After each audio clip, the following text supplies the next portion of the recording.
Good afternoon, ladies and gentlemen. My name's Tom Clark. For those of you who have been at the forum before, you know this routine. But for those of you who are attending for the first time, let me explain what's going to happen here. This session, the opening session, is going to be distributed nationally across Canada and around the world by live streaming. It's going to be both on the Halifax International Security Forum website, as well as Global Television in Canada is going to be live streaming this. And this eventually is going to become a program that will be on conventional TV this Sunday. It's called the West Block. The signs are going to be up in a minute. And what we do is we take this opening forum and present it as I do a Sunday morning political show. For those of you in the United States, you know, Meet the Press, all those sorts of shows. I do the same thing in Canada. So that's what we do. So as a result, there's a few unusual things that will happen, such as I will throw to commercial for no apparent reason whatsoever, and then wait 2 seconds and then welcome everybody back again.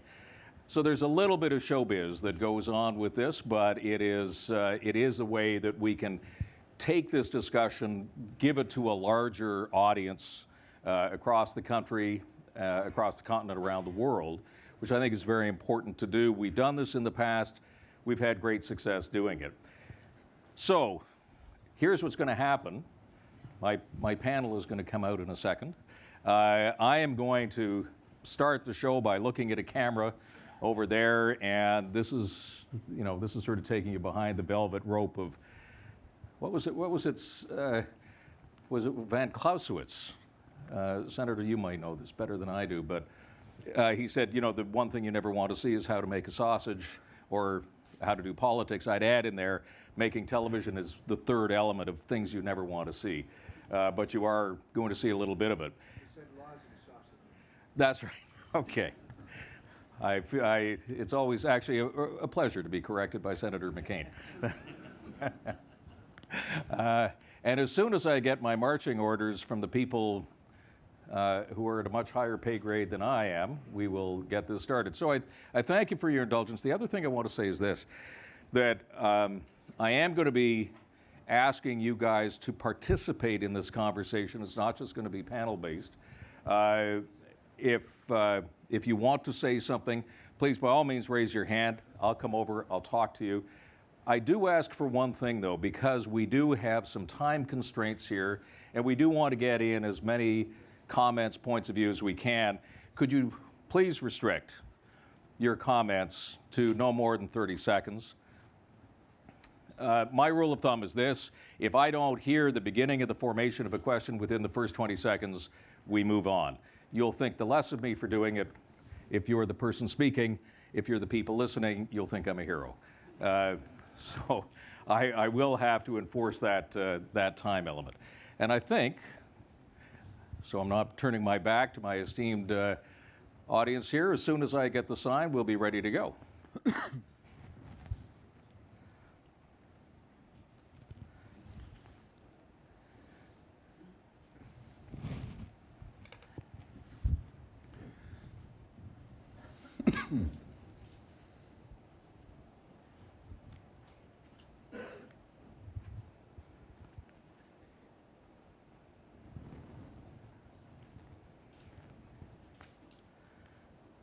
I'll just let the producers know we could have said 3 very significant things already in the time that we've been waiting.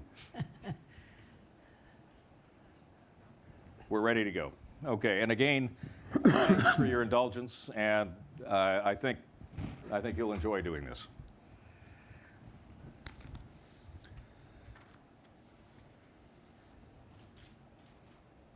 Okay, here we go. We're going in 5 seconds.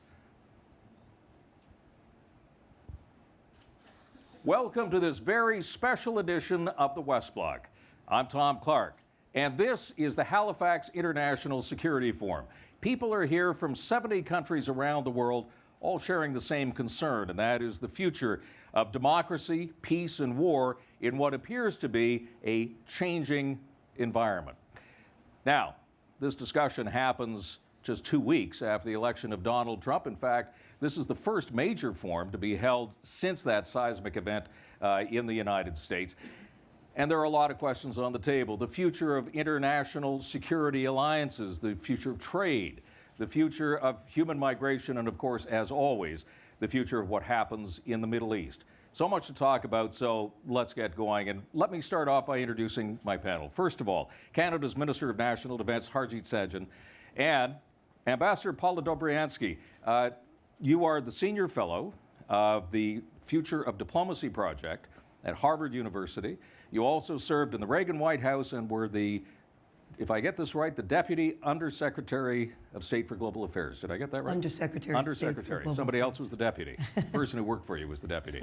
And of course, General John Vance, an old friend, the Chief of the Defense Staff of the Canadian Armed Forces. Welcome to you all. Minister, let me start with you. And let's address the Republican elephant in the room, if I can. You know, Donald Trump is still putting together his cabinet, and I understand that.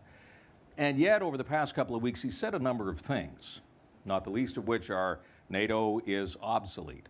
The Russians may have a legitimate claim of some description to Crimea. You've been following what Donald Trump has been saying. Is there anything that he's said that you agree with? If we look at the challenges that we all face, the security challenges around the world, and the conflicts that we face, and the complexity that these conflicts have, no one nation can deal with it alone. No one nation has the one solution. That's why it's so important to work together, the importance of multilateralism, to be able to come together, share the ideas, learn from our previous lessons, and come up with innovative ways, not only to deal with the conflicts and the threats that we all face, not just to our homeland, but also to the conflicts around the world, so that we can eventually get into something of conflict reduction and conflict prevention. And I look forward to having these type of conversations with the new administration. I look forward to having the same relationship that I had with Secretary of Defense Ash Carter when the new Secretary of Defense is named. Ambassador, let me pick up on one thing that the minister just said. He was talking about multinational alliances, which of course makes me think of NATO. And although your expertise lies largely, and I want to get into this with you later, about our relationship, the West's relationship with Russia in this new changing environment, but give me a perspective, an American perspective, on this notion of free riders in NATO. It was a hallmark of what Donald Trump talked about, but is it really just restricted to the Republicans or to the Trump crowd, or is this more a broad-based view in the United States? Tom, before I answer the question, I'd first like to thank Peter Van Praag and also our Canadian host, the minister, and all the Canadian contingent that has supported this forum. We're thrilled to be here. The election really placed a premium on economic issues. And you know, interestingly enough, it's not different, but this year was different in the emphasis placed on our role in the world. And you do have very clearly, not only manifested by, in this case, the two candidates at the time, Donald Trump and Hillary Clinton, both of them talked about burden sharing. And why did they talk about burden sharing in the context of the NATO alliance? It was primarily and fundamentally because of the discontent and the desire for a changed way in which the United States does business abroad. We care about national security, but we're looking for others to also come up and also share that burden. I think it's not just only, as you're asking me, definitely it was not just only stated by Donald Trump, but definitely it was on the Democratic side. Bernie Sanders, when he was running, and no less Hillary Clinton. And I might add, Barack Obama, when he spoke to the House of Commons, said 3 times in his speech, essentially, we need more Canada, which means we need more of your checkbook. And I think what has changed is people want to really see results. Because this has been under discussion for a long time. It's not a new issue. The United States has put this on the agenda of the NATO alliance, but we haven't gotten results. But this time, it was and is a key issue. And certainly it will be a key issue of this new administration. General Vance, I'm tempted to say that we should all be very happy that both the Canadians and the Americans have retired their plans for invasion of each other's countries. So there is no playbook to go on. But we're talking, we're talking about international alliances. You know, Canada, like so many other countries, base their planning and their mission readiness on the basis of a multilateral response and a multinational approach to defense and security. If that starts to fray, if that comes under question, what happens to a coordinated security response, say, to Russia? If there's a disagreement on the international instruments that we have to do that? Well, thanks, Tom.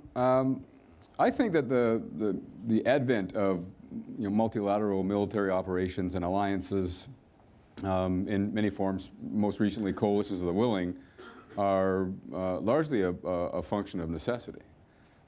It's not just an ideology. Most of the conflicts that we're involved with in the world today, those ones that are enduring, those ones or that have endured for some time, and the new ones, demand more than what any one country can do by itself, or even a block of countries. So as we see, as you're pondering the relevance or perhaps the concerns about where multilateral military operations will go, I think we need to think at the very sort of fundamental foundation of why we do this. It's because we have to. And as long as we continue to have to, I think that the mechanisms to put those operations together, coalitions of the willing, alliances, or what have you, will be designed purposefully for the job that they need to do. Ambassador, let me bring that back to you. If, in fact, we go through a period of redesigning or questioning some of the international alliances, put yourself in the Kremlin right now. You're seeing that there's this discussion, this disagreement happening maybe between Washington and Brussels, and the allies themselves uncertain how to proceed with it. What does the Kremlin do? Well, I think that we've already are witnessing this. I think that President Putin has seen an opportunity, and the costs are low, and there's a kind of complacency, regrettably, that I think even despite the recent steps taken of forward rotational deployment in NATO, I think that he sees opportunities, and he will continue further. It's striking to me that many of the Nordic countries, I underscore that, and I've had conversations with their respective defense ministries, they are concerned about what kind of aggression we might see next in Europe. The fact of the matter is you still have aggression in eastern Ukraine at play. You also have the illegal annexation of Crimea. You have also aggression in Syria, and really atrocities occurring, as we know and we see every day on TV. I would be very concerned if there is this disunity. You raise a crucial point, because I think if I were in Moscow and I was watching this, I'd say there's a complacency, there's a lack of importance attached to not only the values, but the alliances and also the institutions that have preserved peace, stability, and security post-World War II, no less the Cold War. It's an opportunity. It's an opportunity for Moscow. On that note, we're going to take a short break. We'll be back with more of the West Block right after this. Welcome back to the West Block at the Halifax International Security Forum. I want to go over to Hassan Haqqani. Mr. Haqqani works with the Hudson Institute now. You were the former Pakistani ambassador to the United States. I want to add another plate to this table that we're laying out. Nobody could have missed during the campaign the comments that Donald Trump was making about Muslims, about either banning them outright from coming into the United States or putting them under some sort of registry. He's walked that policy backwards and forwards more than once or twice. But in terms of the broader Muslim world, and especially where it intersects with security, what effect is that going to have? The harm has already been done. Only half of politics is policy. The rest of it is emotion and sentiment. We've seen sentiment unleashed in the United States. A similar sentiment has been unleashed in the Muslim world as well. So you have ISIS celebrating the fact that you have somebody who positions the United States as an enemy of the Muslims, because that's what they want. And I think that one of the biggest healing acts that President Trump and his team can do is to actually go back to a position where there are Muslims who are recognized as America and the West's allies. Minister Sajjan here represents a very interesting and unique phenomenon. He's a man in a turban with a brown face like mine, who is the National Defense Minister of Canada. And Canadians don't think the heavens have fallen because he's different to them. I think that in the United States, forces have been unleashed which have asserted the idea, and by the way, we saw that in Britain and we are seeing it in other European countries, that if people are different from us, then they are necessarily on the side of the enemy. And I think that is not a good thing. I wouldn't want to prejudge what a Trump administration is going to do in that regard, but I've got a fairly educated guess that what you're suggesting as a remedy may not happen, even right away. The consequences of not doing that type of reach out. Well, I think we will see enhanced recruitment for groups like ISIS, as well as I think Al-Qaeda will return, especially in the subcontinent, in Afghanistan and Pakistan. And we will see a lot of people not necessarily joining radical groups, but ending up sympathizing with them. We will see some controls on Muslim immigration to the United States, which will, of course, make the United States poorer for people like myself not being able to help the United States. Fewer people coming in. And it will not necessarily be very successful. I think within a few years, the United States will have to go back to finding allies while at the same time fighting enemies. You can't just have a very simplistic worldview of us and them. And of course, it has a direct impact in very troubled areas like Pakistani-U.S. relations and what happens in that theater. Ambassador, thank you very much. I appreciate your time.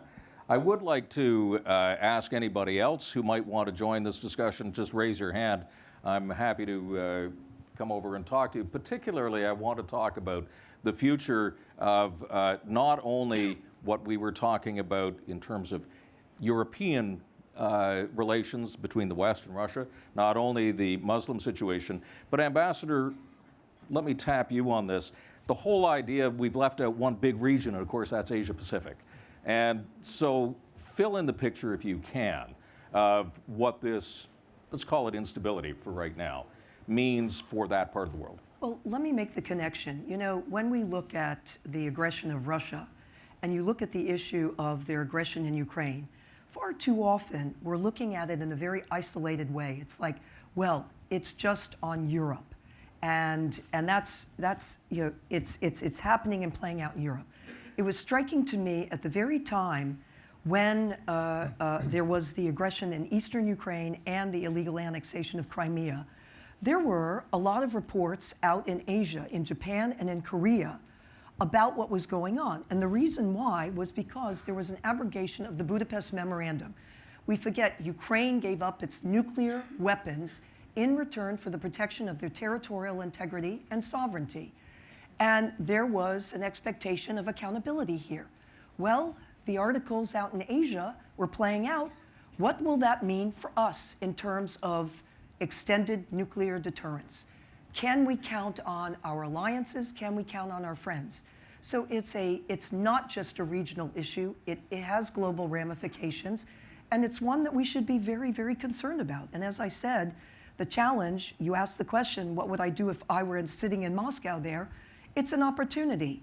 There isn't a leadership at play with the United States and in terms of our allies, and a strategy that is deterring, actively deterring this aggression. And we need to be doing that at all levels. I'm looking for anybody who wants to join this conversation, a remarkably quiet group of people, considering we're only 2 weeks away from that election. Let me turn back to you, Minister, on that point. Most of the countries in the world are not the size of the United States or Russia. Most countries play in the same sandbox we do, in the medium-sized area. When we're faced with this instability, and this questioning of the world order, whether it's a new world order or it's an amendment of the current world order, whatever it turns out to be, where's the effective role for a medium-sized country like Canada, like so many other countries who are in our position? I mean, the idea that we can't alone, and you've made this point, no one country has the answer. But what is the most effective way? Is it getting back? I know you want to get back into peacekeeping. We've got 600 Canadian troops ready to go. General, I think I'm right on that point. Is that the method we go at the same time that we've got this perceived threat, perhaps in Eastern Europe? Why would you go to Africa? Well, we can't look at peace operations or any other security issues around the world in isolation. I think it's a very important point that you raised on this. It's, if we look at it in isolation, we're not having the impact. And I think with globalization, it's not just strictly for business. Social media has allowed for a messaging to happen that is creating a new phenomenon. The peacekeeping of the past, of what we used to have, is not the peacekeeping of today. And the New World Order, it's the reality that we face. And we need to understand this reality if we're going to have an impact. We need to understand that if radical groups are forming and becoming bigger, how do we deal with them?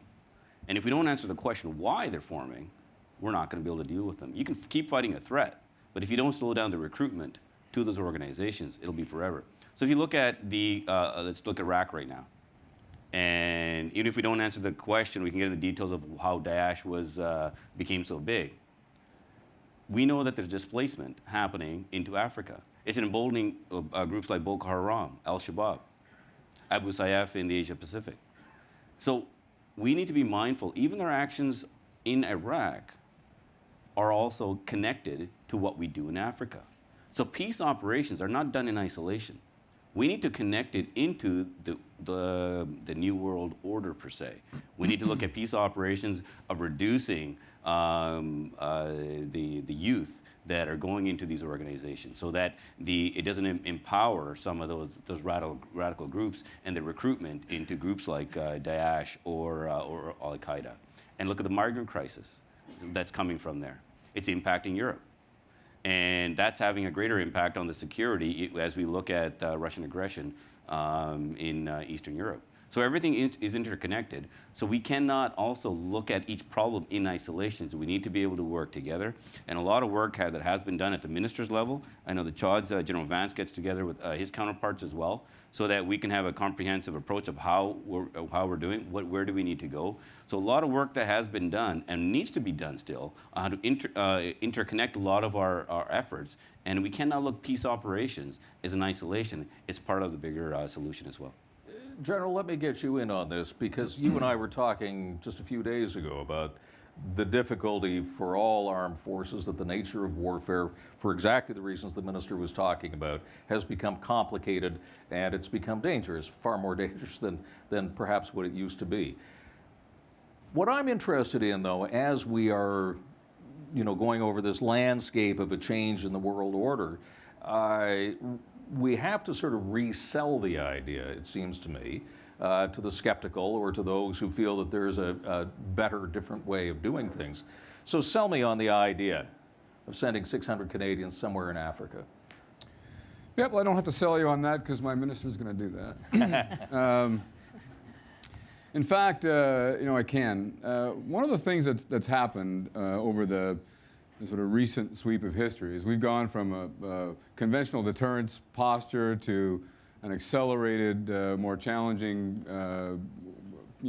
fragmenting world post-Cold War, where peacekeeping got more challenging and so on, and then the advent of terrorism. Now we've got the reemergence of conventional powers. So in our lifetime, we lived through really some waves of how conflict may unroll and how it is sort of facing us now. The challenge is that in most people's minds, those people who are skeptical and may question why you would send people on peace support operations, is that most people have deeply in their DNA the kind of World War II model of warfare, which was lethal and dangerous, hugely so, but was perhaps somewhat clearer armies clashed with armies, uniforms clashed with uniforms, and the military winner caused a political settlement to happen. Well, that just doesn't happen anymore. There are varying degrees of effectiveness that the military can bring alone to bear in any battlescape now. Sometimes it can be transitory and very decisive, but it lasts for a short period of time. And sometimes with a great deal of investment, it can cause some measure of stability to be in place, but isn't enduring without the military being there. So the fact is that that there is a range or a continuum of events or initiatives that you would use the military for. One of those is peace support operations. And there's nothing wrong at all. In fact, there is great value, as the minister said, in trying to look at conflict prevention, conflict mitigation, conflict termination, trying to set the conditions for termination, and reducing harm throughout the period of time that you're doing so.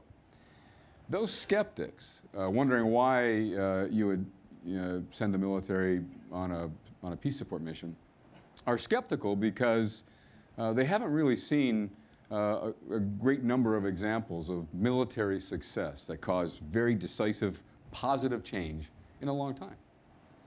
It is becoming less and less clear to our publics that we are being successful when it takes a great deal of time because of the entrenched, challenging nature of the conflicts that we're in. People have a hard time with that. And I would say that peace support operations offer an opportunity to address conflict before it gets worse or as it's winding down, to try and help seal the deal, and bring to bear a comprehensive approach. And this, I think, I'd end on this. It's not just military, you heard the minister, it's not just militaries alone. We have to consider conflict. If conflict's not just military on military, it's got more to it, then the answer has to have more to it.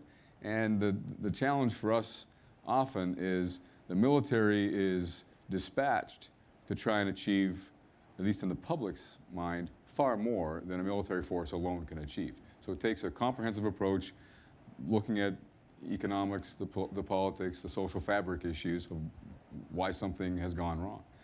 We can't put it all back together again. We can help set conditions. And a peace support operation is one such vehicle to do that. And adding 600 Canadians to that adds value. But even that doesn't work unless it's a multilateral, multinational approach, right? But you know, the UN does that.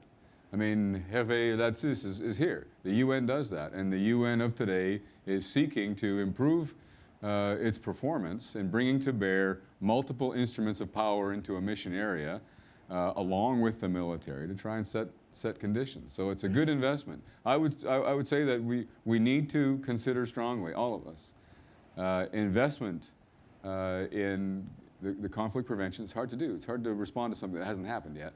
But conflict prevention, mitigation, and termination.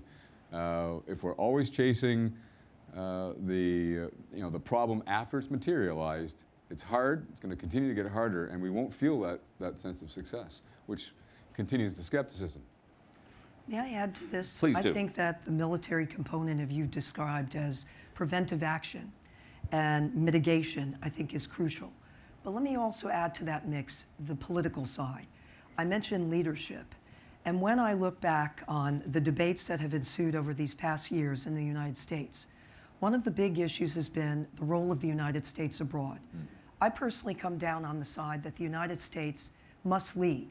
By the way, that doesn't mean that in leading that we're not engaged in burden sharing and that we're putting on the table our blood and treasure. But it does mean that we are and do have, engaged and we do have a strategy, and we're not leaving vacuums in different parts of the world where others can make mischief.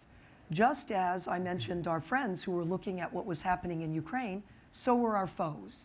And in terms of what we did not do. And I think going forward, the big issue here is, yes, the United States certainly manifested in this election and the voice of the people that they wanted change, and that here, part of it is this issue of let's focus on our economy. But I don't think that that means that we brush aside the core national security interests. we know from 9/11 that we are not removed from the rest of the world. We're not immune, and we're not separate. And toward that end, it's absolutely essential not only to make the military investment, but if you don't have the political investment as well, it's not going to have the kind of impact that is so desired and has been lacking in these past years. Thanks very much, Ambassador. Yeah, totally agree. We're going to go back to the audience, but before we do that, we're going to take a quick break. We'll be back with more of the West Block right after this. Is it Rose? Rose, hi, okay. And Godmother, okay. Okay, this is my camera here.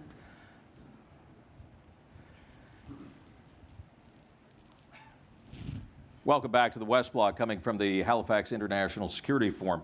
I have with me Rose Gottmuller, the Deputy Secretary General of NATO. Well, you've had a heck of a couple of weeks, haven't you?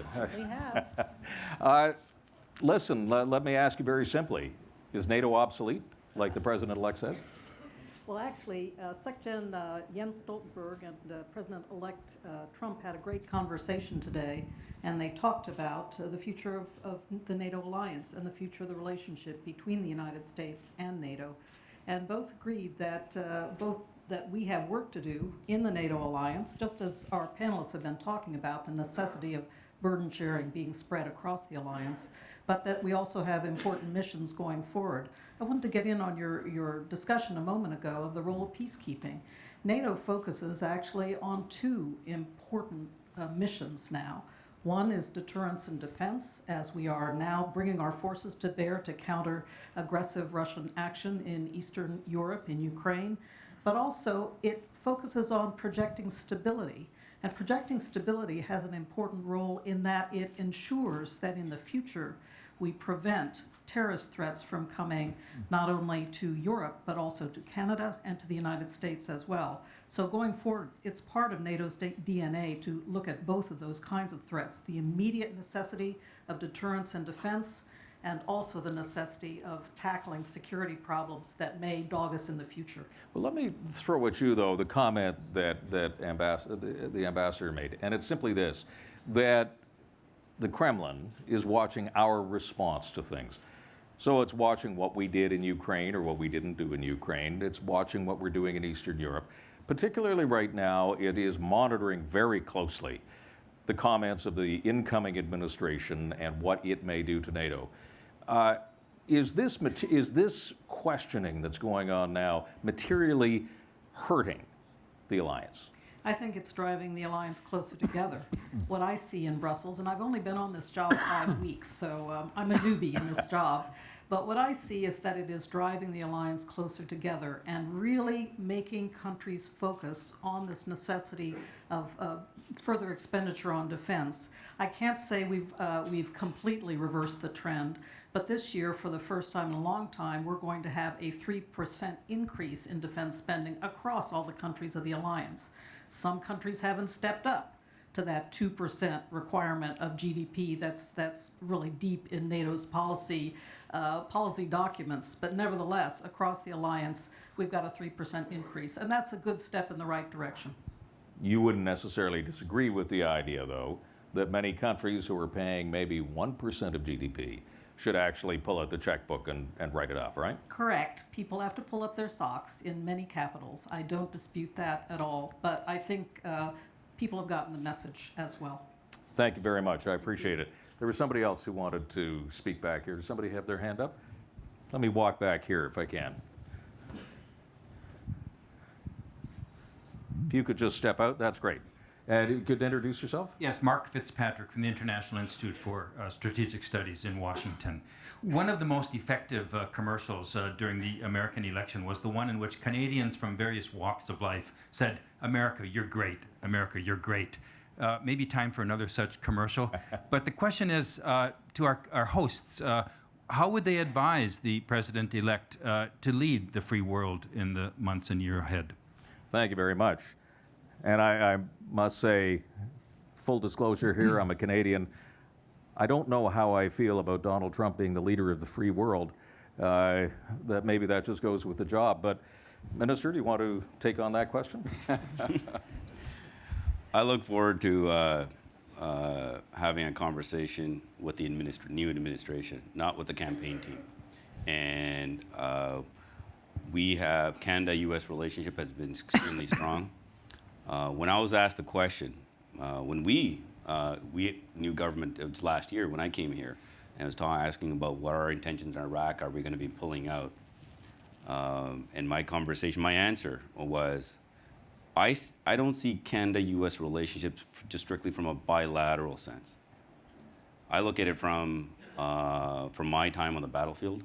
I know General Vance in the same way, how we work together in Afghanistan. I mean, I was directly attached to the commander of 10th Mountain Division, and working shoulder to shoulder on the battlefield gives you a completely different perspective of what a nation-to-nation relationship is. And losing troops on the battlefield really changes your perspective on things. That's that relationship that we have had. And that didn't just start from Afghanistan. That goes back, way back in history. And that's that relationship we'll continue to have.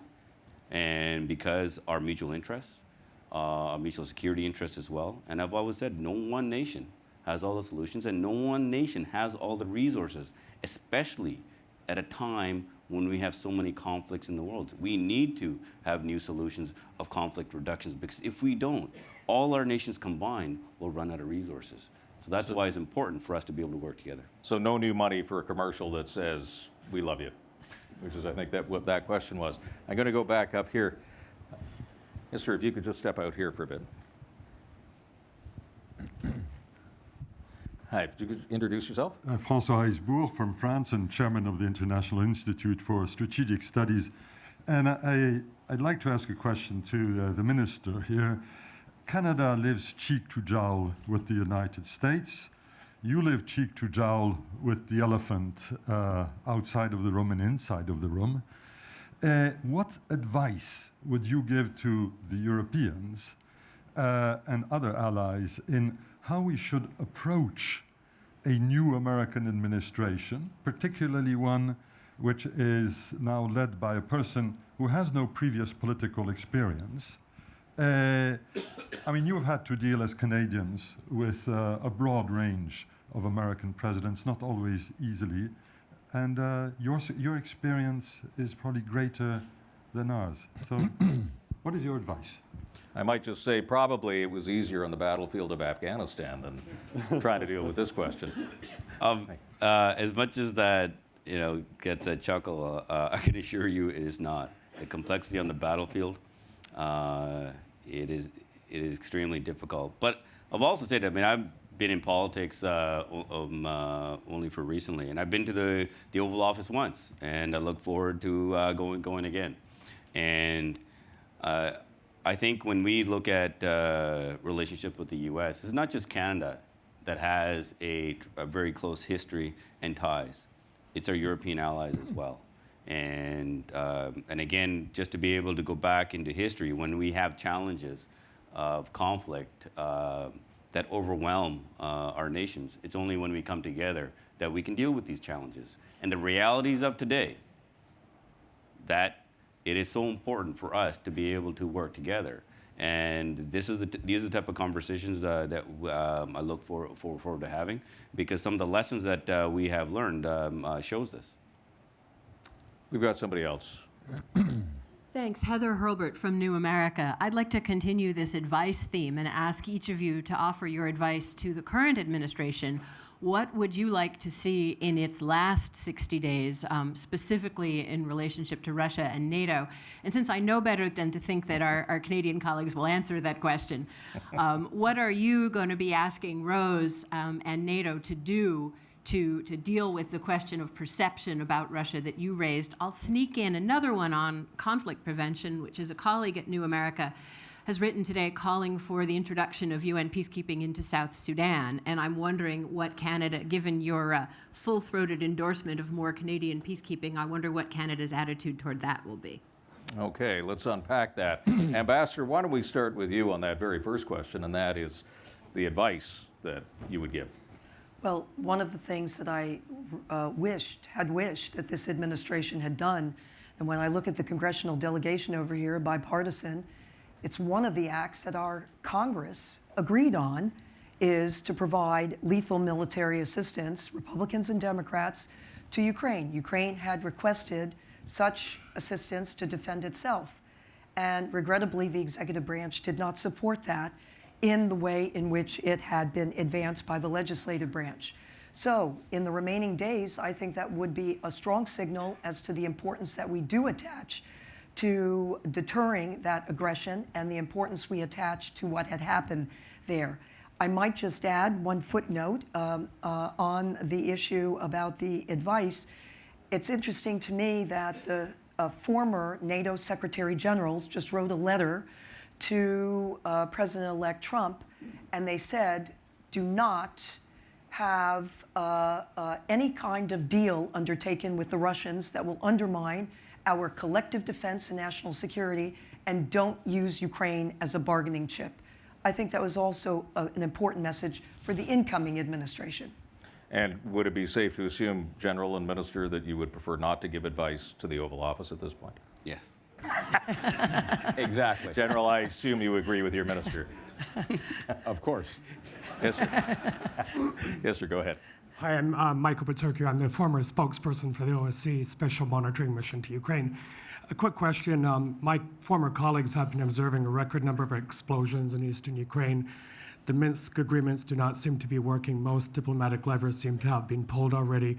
Along this path of giving advice, what advice, you, Minister and Ambassador, perhaps would you give to those diplomats around the table? And a quick comment, former Ambassador, U.S. Ambassador Pyatt said, all it would take is one phone call from you know where for the conflict to stop. What can we do next? Minister, you want to start? And the challenges that we faced in the Ukraine, when I went to go visit there, is we have to realize that, as we talk about the political situation, there are people suffering as well. And it's important to find the right solutions. I think by pressing all of us to not only to provide the reassurance to Ukraine, as Canada does. We have troops on the ground that are conducting training missions. We also have police officers there as well. And to be able to send a strong message to Russia that these type of actions is unacceptable and destabilizing situation that's not beneficial for all. And we need to come up with solutions to come to some type of resolution. But we also, at the same time, need to work with Ukraine as well. And because a prosperous Ukraine is a great message to send to Russia that even with their actions, you cannot keep a people down. And we need to be able to work with Ukraine on that. And that's why one of the reasons why Canada signed a free trade agreement there. Can I just pick up on that and throw it to you, Ambassador? Do you really have any expectations that with the talk of détente, for lack of a better word, with the new administration and with Russia, can you foresee in the next 4 years, with what we know already, that Putin would pull out of Crimea? I think that, first of all, what was successful with the Baltic states, we were consistent in holding a non-recognition policy. We have to have consistently a non-recognition policy about the illegal annexation of Crimea. Will it happen that early? Not necessarily, but if we hold firm, like we did with the 3 Baltic states, my view is that consistency of purpose and focus can have that potential effect. But if you turn down the heat, and the new administration is suggesting that they might want to do that, they want to get along with Putin. If they turn down the heat, then what's the incentive? Well, again, this goes back to my point earlier about the costs. Here, a new administration's coming in, they're naturally going to want to engage. But the question is engaging over what? And will we be engaging in a way in which we're giving up our core own national security interests and undercutting those areas that matter to what we stand for, and undercut literally the principles, values, rules of the game that we are identified with. So I think it would be a grave mistake, and it would certainly send not a signal just to Moscow, but across the globe to many others, and what is at foot in China and in the South China Seas and elsewhere, that, well, here's an opportunity to advance and move forward. May I add one footnote? I think the OSCE should be congratulated for the really yeoman's work that it has done in a humanitarian context in Ukraine. It's done under very difficult circumstances. There's some almost 2 million people who are displaced in Ukraine. It's a real tragedy. And I would just say that they need support. And the question is quite right. With the new administration, one would hope that the Minsk Accords, which in my view are flawed, would provide an opportunity for a change for the better, and in which the United States is engaged in those discussions, which we haven't been. Okay, we're back to the audience. Rafael Rosinski, SecDev Group. So I'm going to ask a question that ties a few things together. We've talked a lot about the need to constrain Russian aggression. But what about opportunities to engage Russia constructively? Not just Russia, but other great powers. And here I'll raise the vexed problem of Afghanistan. Afghanistan is situated in Central Asia, where we see up to 6,000 foreign fighters fighting currently in Iraq and in Syria that are going to be returning there. We have Russian energy interests, Chinese energy interests conflating with ours. At the same time, Afghanistan seems to somehow be slipping off of our agenda as a priority item in favor of peacekeeping operations in Africa and elsewhere. Does Afghanistan matter? Does it actually offer an opportunity to constructively engage Russia, perhaps in a way of bringing it back into the global community?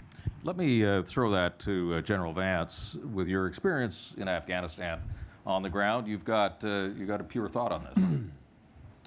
Well, I'm not quite certain that there's an absolute link there. I think that we've got to be careful that, as the world gets more complex and Russia's involved in it, that we don't hold ourselves ransom necessarily to making certain that any one issue is completely solved before we try to build some sort of confidence or deal with other challenges around the world. I think it would be sort of cutting our nose off to spite our face. I agree completely with the ambassador. We've got to stay principled. We've got to never let them off the hook, ever. But at the same time, we may very well need to work on other things together. So a constructive engagement idea from well, at this point in time, I'd say that maintaining some dialogue is useful. I think there's also potential.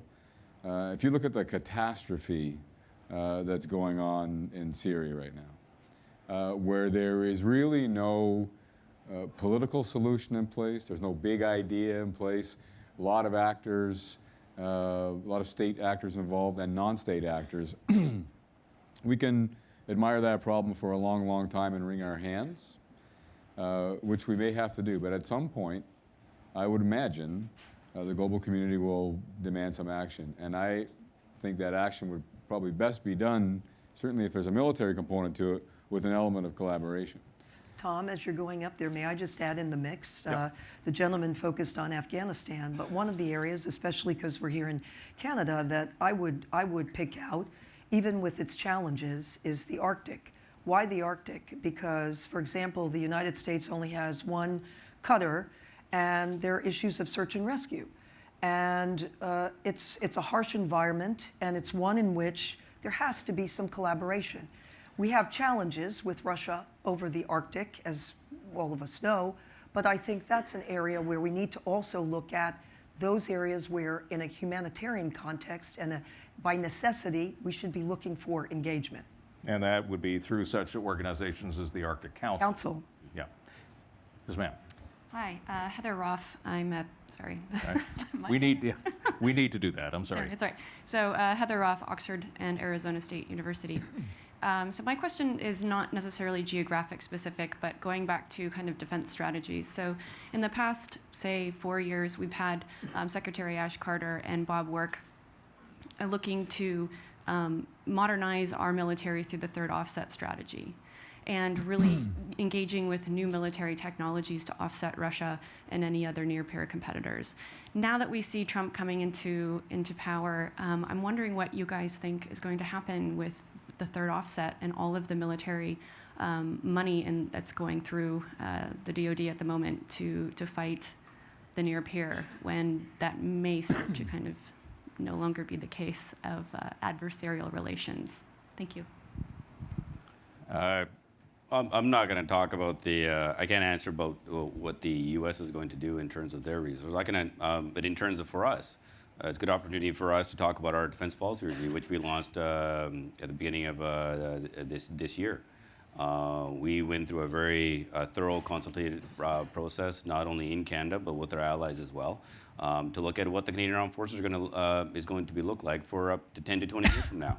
Making sure that we have the right capabilities, we invest in the new technologies as well, and some of the emerging capabilities, because we need to make sure that we just don't look at the problems of today. We need to be ready for the problems of tomorrow, to making sure that Canadians feel safe, and also within a North American context, but at the same time, where we as a government are looking to engage in the world. We believe that we cannot be an island of stability in an ocean of turmoil. If we wait just within Canadian borders, the problem will eventually come to us. And we've seen this. So we want to make sure that not only we have the right tools, the right people, the right training, and the right investment into the areas, we want to make sure that the Canadian Armed Forces and we have a policy in place that's going to meet the needs of Canada from 20 years from now. I think what we've been talking about for the past little while underlines the necessity, especially at this point, of smart, informed discussion about those very basic questions that we laid out right at the beginning, which was the future of everything from democracy, peace, and war going ahead in a changing environment. I want to thank the panel, Harjit Sajjan, Minister of Defense, Ambassador Paula Dobriansky, thank you so much, and General John Vance, good to have you here, and thank you for all of your thoughtful comments. I have a feeling we'll be having this conversation every day for maybe the next 4 or 5 years. Thank you all very much for being here. Thank you all very much for watching. The West Block returns next week from its usual position in Ottawa. Until then, I'm Tom Clark. Have a great week.